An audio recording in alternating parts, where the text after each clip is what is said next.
Welcome, one and all, ladies and gentlemen, boys and girls. I am your ringmaster and host, Jonathan Lee Iverson, and this is Ringmaster Story Time. Tonight we have two very special stories for you.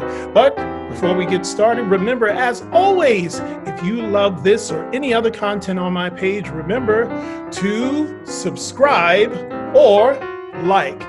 Ladies and gentlemen, thank you so much for tuning in before you turn in. We have some incredible stories for you without a shadow of a doubt. Two extraordinary individuals who did amazing things in their lives.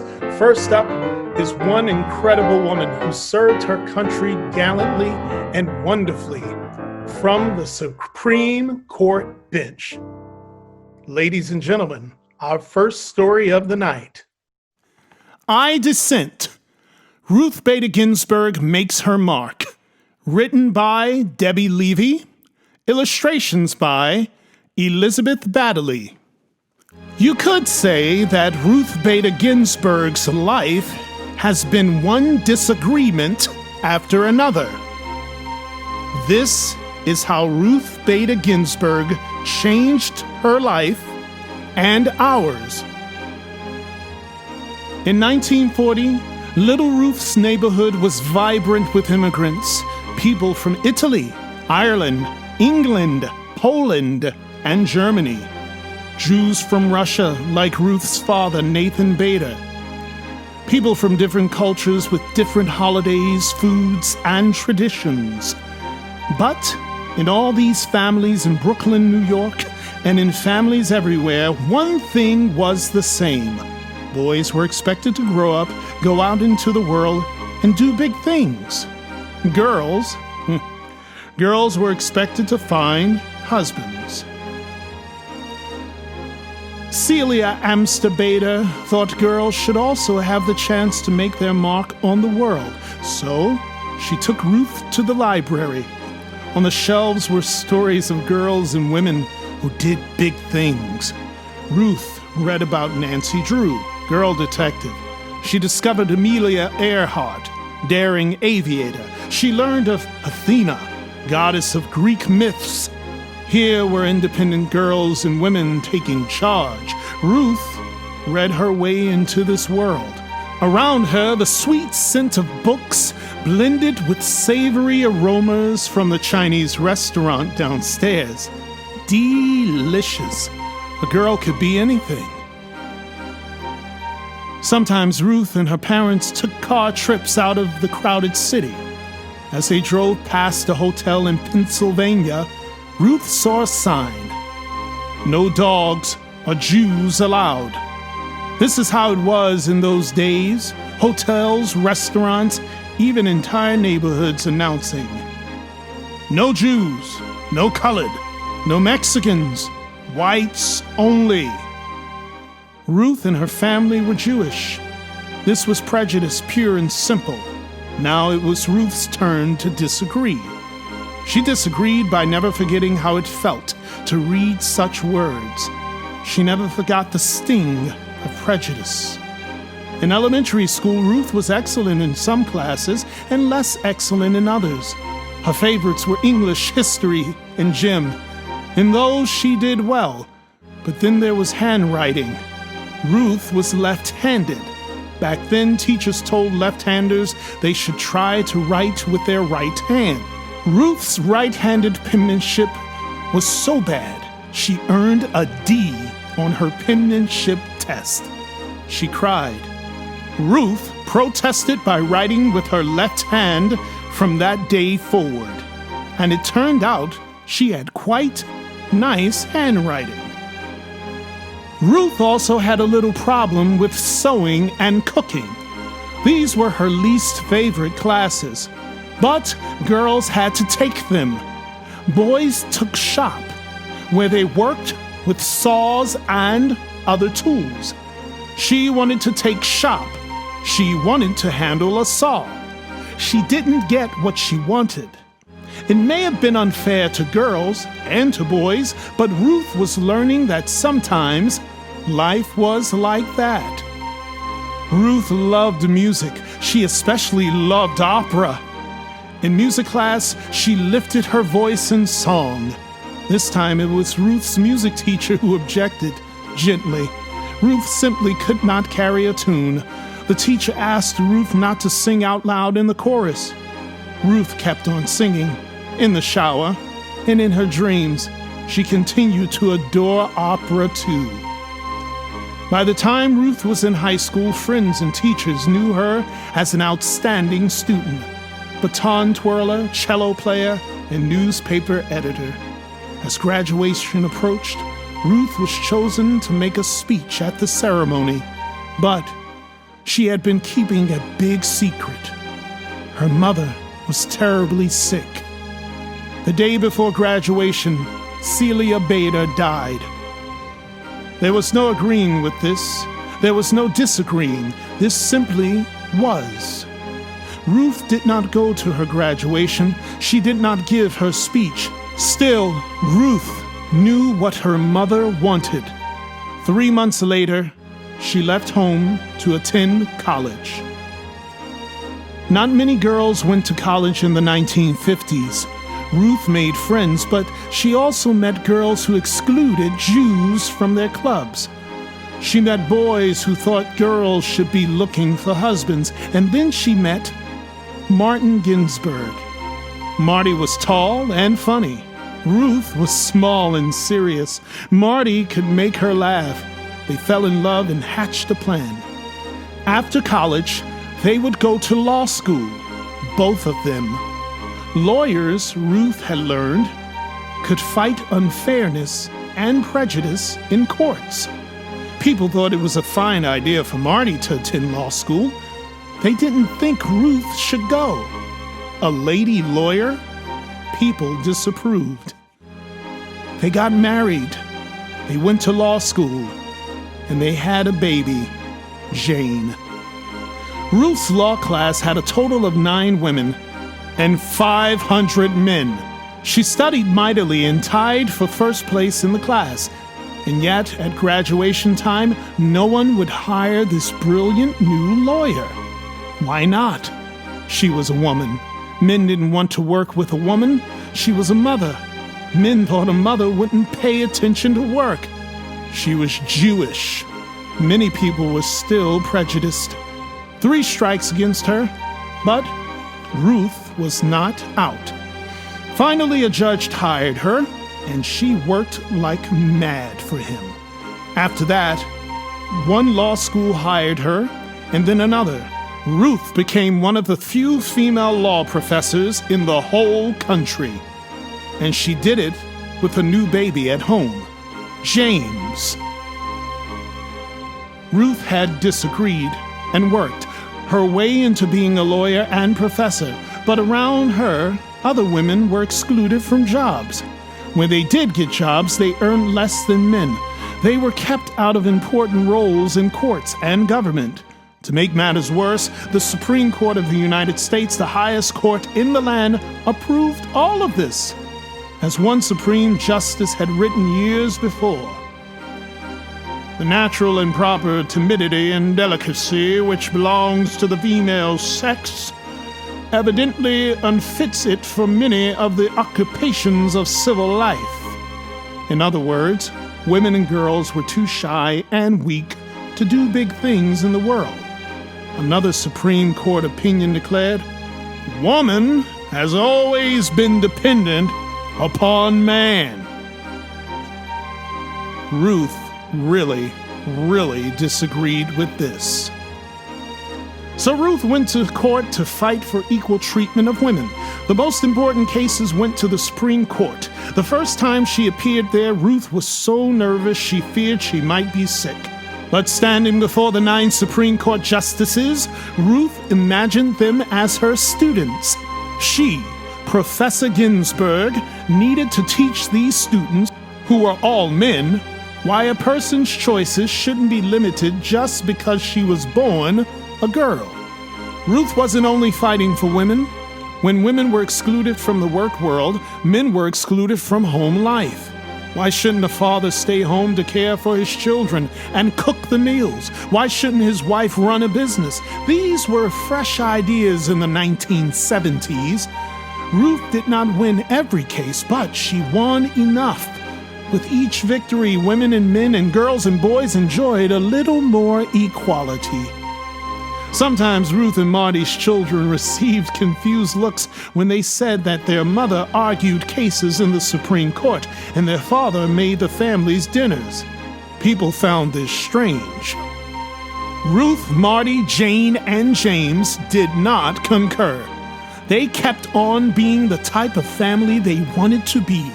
And dinners at the Ginsburg home were delicious. Marty was a successful lawyer, but also a marvelous chef who had mastered the art of French cooking. Ruth, her family knew, had mastered the art of burnt pot roast.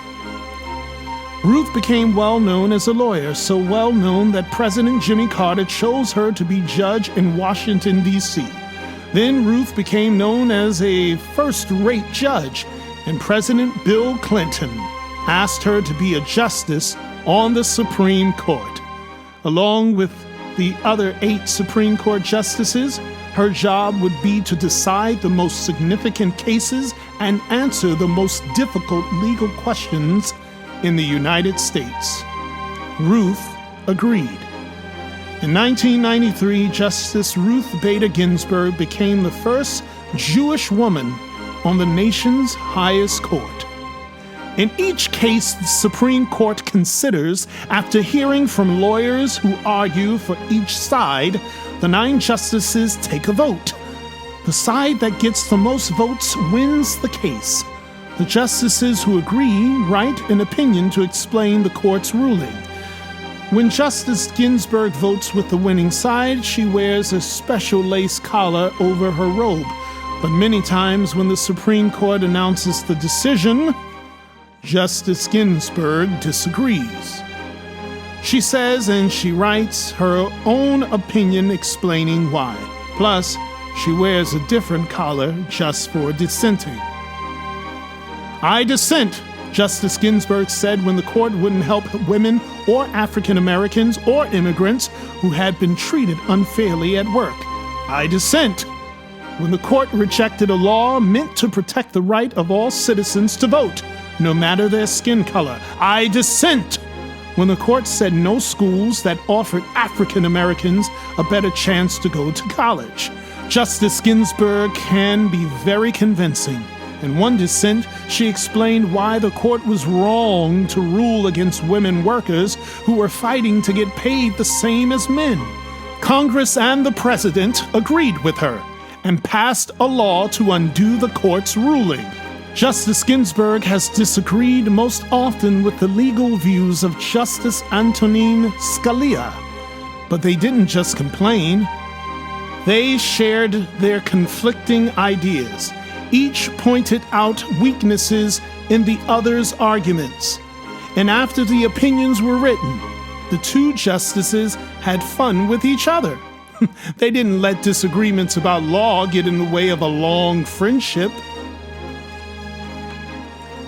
Justice Ginsburg is now the oldest member of the Supreme Court. Some people have said she should quit because of her age. Justice Ginsburg begs to differ. She works as hard as ever. She exercises in the gym. She never misses a day in court. She attends the opera, gives speeches, and travels. Many have cheered Justice Ginsburg for her persistence and independence. They've called her a rock star, a queen, a goddess, a hero. Of course, Ruth Bader Ginsburg isn't a rock star, a queen, or a goddess, but to many, she is a hero. She made change happen, and she changed minds. She cleared a path for people to follow in her footsteps. Girls in college, women in law school, and everyone who wants to be treated without prejudice. Her voice may not carry a tune, but it sings out for equality. Step by step, she has made a difference. One disagreement after another. The end. What an amazing story. What an amazing life. What an amazing woman. The Honorable Judge Ruth Bader Ginsburg. Speaking of an amazing woman, ladies and gentlemen, boys and girls, I would like to present to you a special performance for this episode of Ringmaster Storytime. She'll be starring in the upcoming Lone Star Circus Presents Circus Order on September 26th and September 27th. Mark your calendars. That's Circus Order on September 26th and 27th. Ladies and gentlemen, boys and girls, I give you the soaring siren of the circus skies, the one and only Shirley Larible.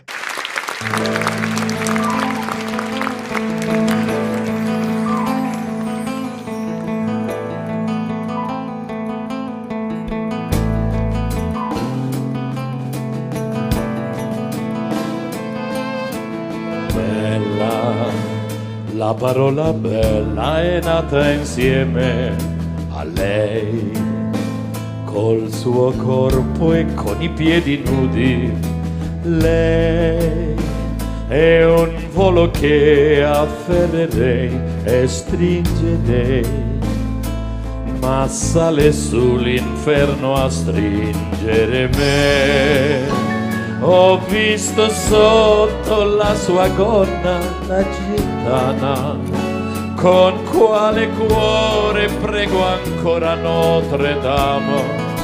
C'è qualcuno che le scaglierà la prima pietra, sia cancellato dalla faccia della terra. Volesse il diavolo la vita, passerei con le mie dita fra i capelli di Esmeralda.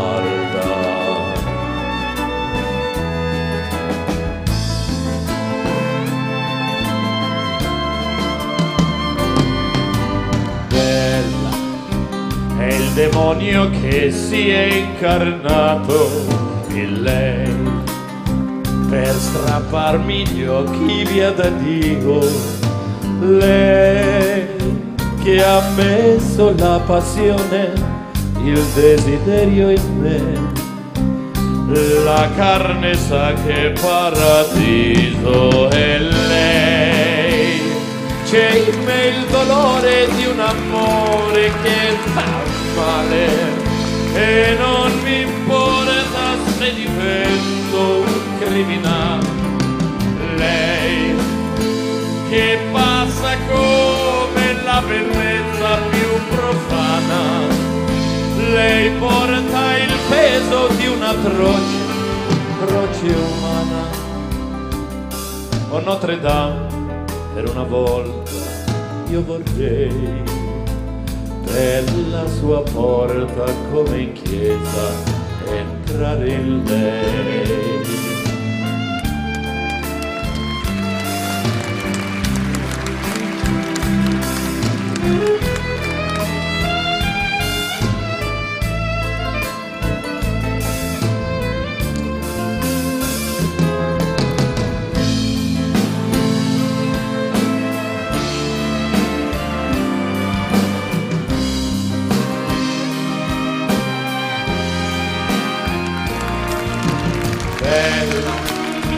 Lei mi porta via con gli occhi e la magia, e non so se sia vergine o non lo sia. C'è sotto Venere la Consul, lo sa, mi fa scoprire il monte e non l'aldilà. Amore, adesso non vietarmi di tradire, di fare il passo a pochi passi dall'altare. Chi è l'uomo vivo che potrebbe rinunciare sotto il castigo poi di tramutarsi in sale? O Fiordalisa, vedi non c'è fede in me, vedrò sul corpo di Esmeralda se ce n'è.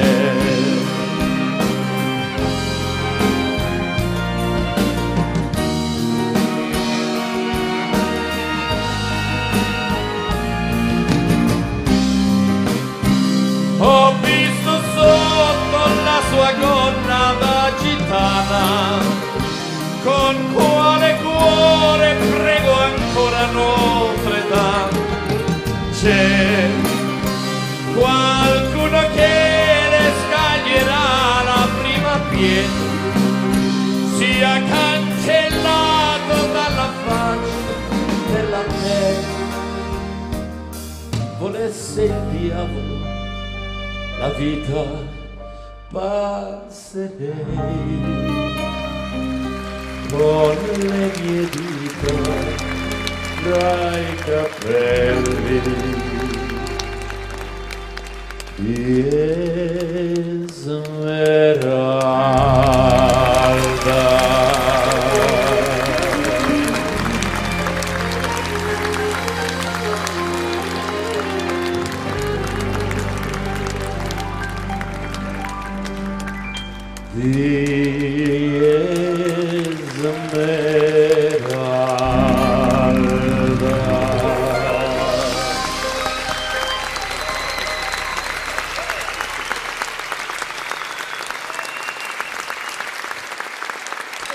Ladies and gentlemen, boys and girls, welcome the talented and lovely Shirley Larible.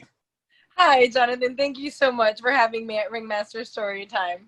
Shirley, you are always welcome here at Ringmaster Storytime. And may I say, what an incredible act you have. Thank you so much. Of course. Do you have a favorite children's book? Oh my goodness, to think of just one. Okay, so I would have to say The King of the Tightrope. King of the Tightrope? Yeah. That's one of my favorites too. Well, here we go. Asking you shall receive. King of the Tightrope, When the Great Blondin Ruled Niagara. Written by Donna, Janell, Bowman. Illustrated by Adam Gustavson. On a wintry day in 1859, a crowd gathered on the banks of Niagara Falls. The wind blew, the mist rose, the falls roared. People looked down and shivered at the crashing, thrashing waters below. They envisioned falling, falling, falling. But one feisty Frenchman looked up, up, up to the tip-top cliffs. What a splendid place to bridge with a tightrope, he said. What kind of man has an idea like that? That feisty Frenchman was born Jean-Francois Rabelais in 1824 in a little town called Hesdin. His family members, all the way back to Grand-Pierre, were acrobats, gymnasts, and funambulists. That's what tightrope walkers are called. They twirled, flipped, leaped, and skipped in circuses, theaters, and carnival shows.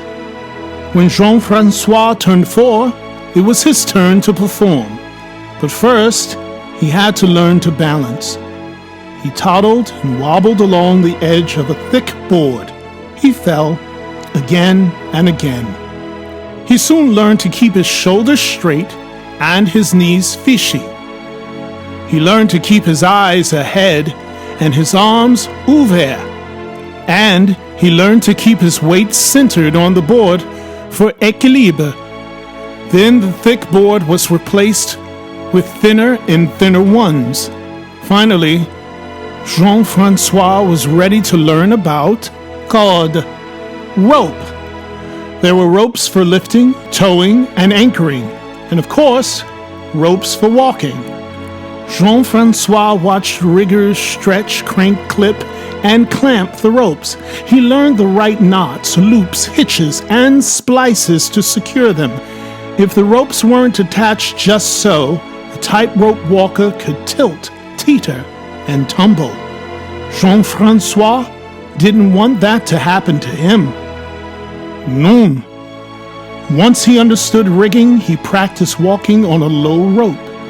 As his rope was moved higher, He picked up a balance pole. It helped him keep his weight centered on the rope.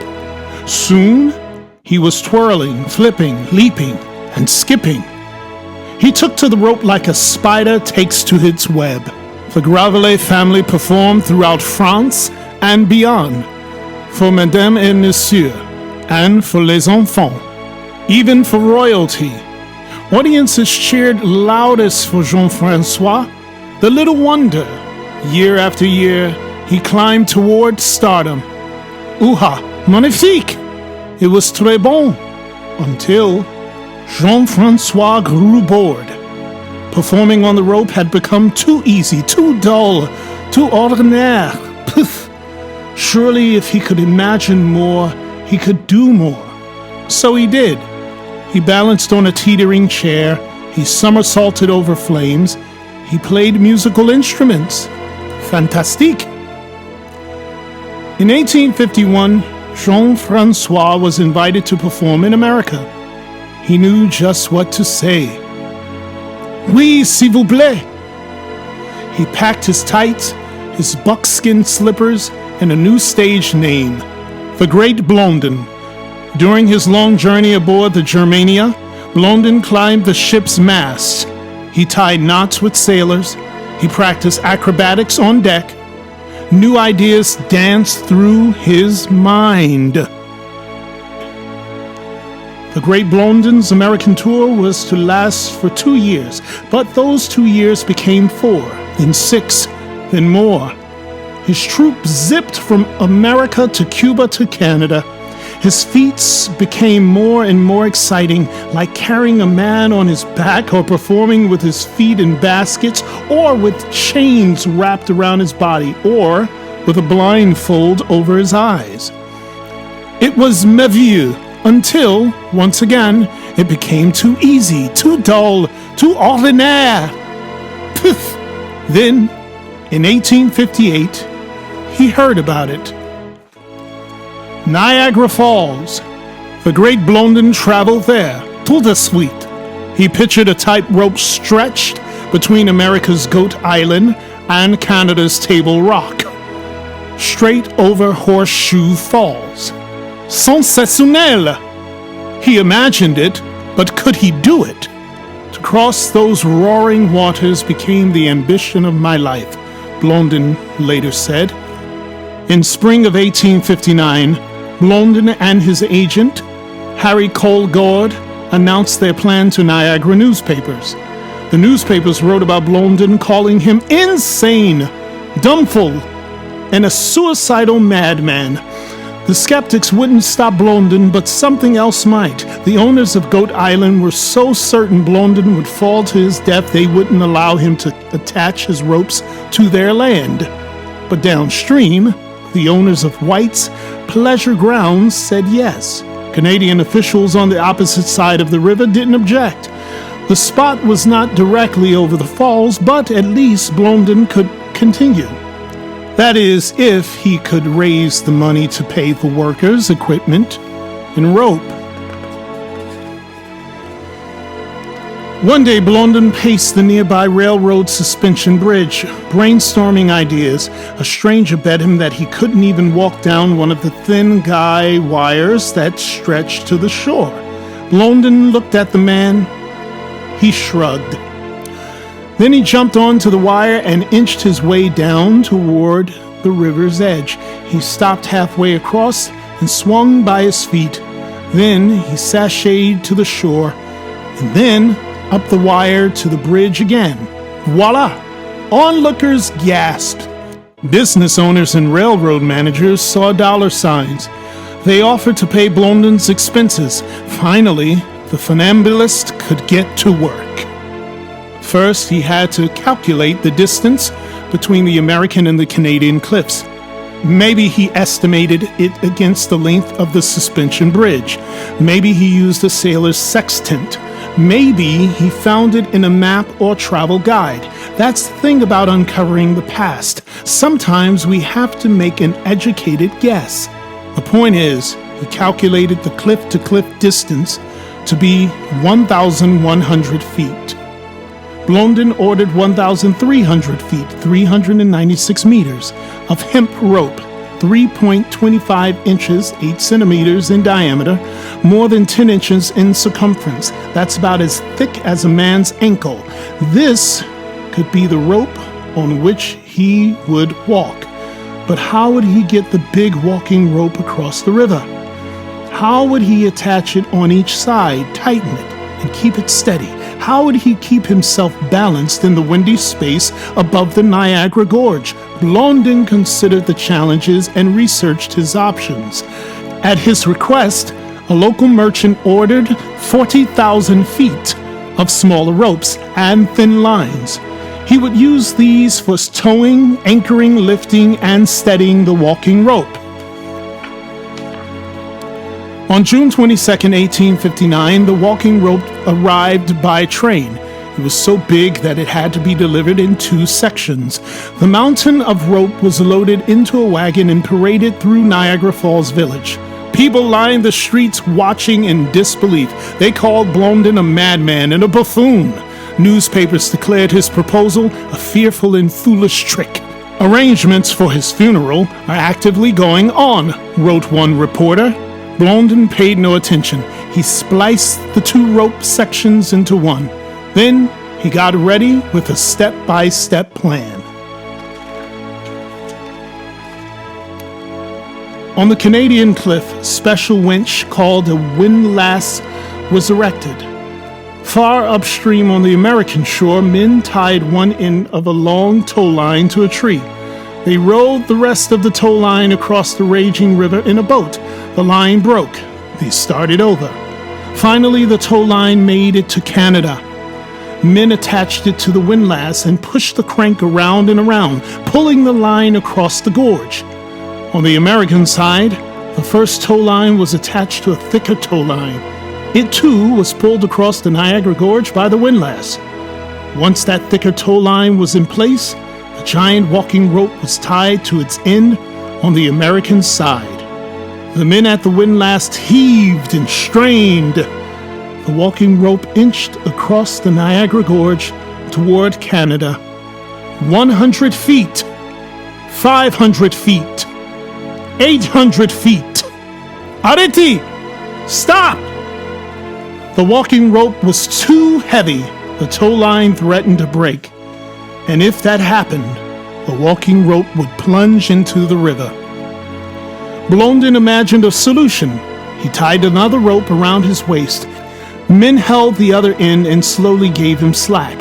He eased out onto the tow line and over the river. On shore, onlookers held their breath. The tow line swayed.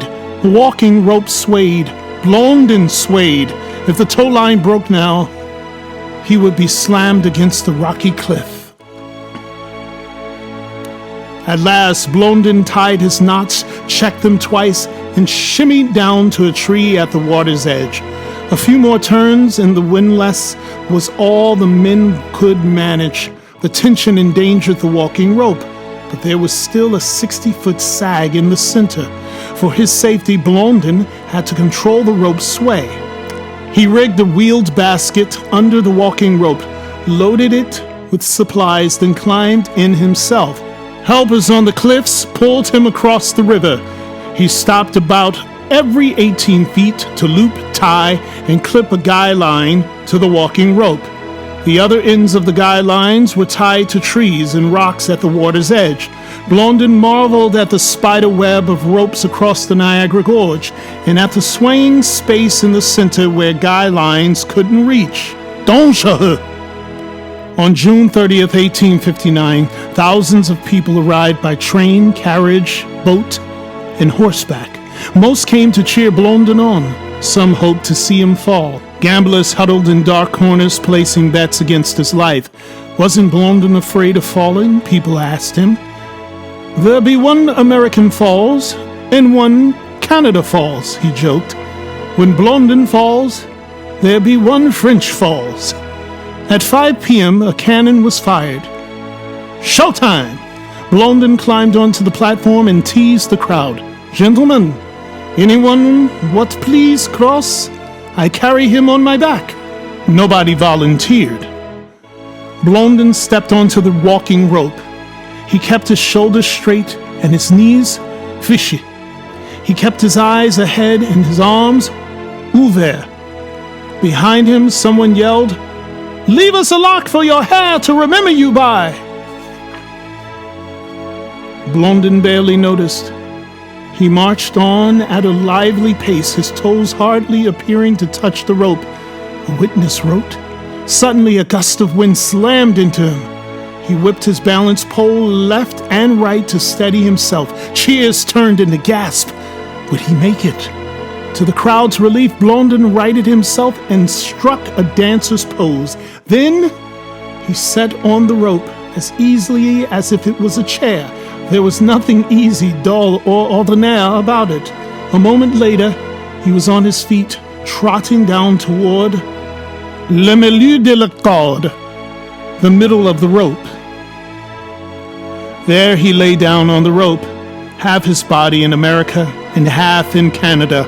On shore, children hid behind their mothers' parasols. Gentlemen shielded their eyes. A few ladies fainted, but Blondin was not afraid. He had already done something extraordinaire, exactly as he had imagined. Far below, the Maid of the Mist arrived. Blondin lowered a cord to the boat, and the captain fastened a bottle of bubbly to the end. Blondin pulled it back up and saluted to both shores. Then he stood and traipsed uphill along his rope until he stepped onto the Canadian cliff. "My friends," he said to the waiting crowd, "I have got safely over. I hope you will remember me." Half an hour later, Blondin stepped back onto the rope and bid farewell to Canada. On both shores, bands played, people cheered, and train whistles blew. When he reached America, gentlemen lifted Blondin onto their shoulders and carried him through the village. "You are as great as the falls themselves," somebody shouted. "You can see that I am even greater," Blondin replied.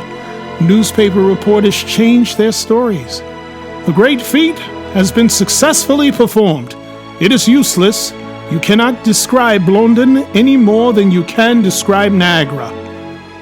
Both are stupendous and baffling." In utter amazement, we inquire, what will Blondin do next? What did he do next? During the summers of 1859 and 1960, the great Blondin performed dramatic stunts on his Niagara rope at least 16 more times. Throughout his career, he was called Prince of Manila, Hero of Niagara, Monarch of the Cable. But we remember the great Blondin today as King of the Tightrope. He proved at Niagara that whatever he could imagine, he could accomplish. So he did. Oui, la fin. The end. The great Blondin. Hey, ladies and gentlemen, thank you for tuning in. Before you turn in, remember, tune in to Lone Star Circus presents Circus Order, September 26th and 27th. It'll be starring myself and the lovely Shirley Larible and so many more talented artists. You don't want to miss it, ladies and gentlemen. I'd like to thank Shirley Larible for stopping by and joining us here at Ringmaster Storytime. Never forget, your dreams matter, you matter, and most of all, keep the circus alive inside you.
The circus is a vast international community, and there's only one place to connect for jobs, events, the latest news, and so much more.